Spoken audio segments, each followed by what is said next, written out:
halka waxay u fadhiyay saaxiibkii Fannaan Ridwaan Galay Ridwaan baa saaxiibku salaamaya Khalid saaxiib asxaabta salaamaya waxaan leeyahay Khalid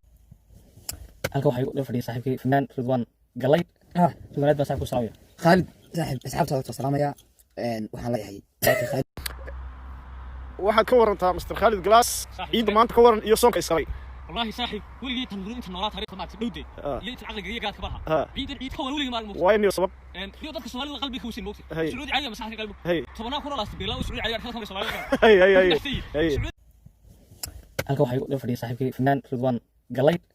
Ridwaan baa saaxiibku salaamaya Khalid saaxiib asxaabta salaamaya waxaan leeyahay Khalid halka waxay u fadhiyay saaxiibkii Fannaan Ridwaan Galay Ridwaan baa saaxiibku salaamaya Khalid saaxiib asxaabta salaamaya waxaan leeyahay وانا ما تغضو بدنا علومين بي دعاء يا قران بي ولا بنكو دارين بي هادو كودان سيغو تمر كلنا انكي اغلي سو فيديو عاشقين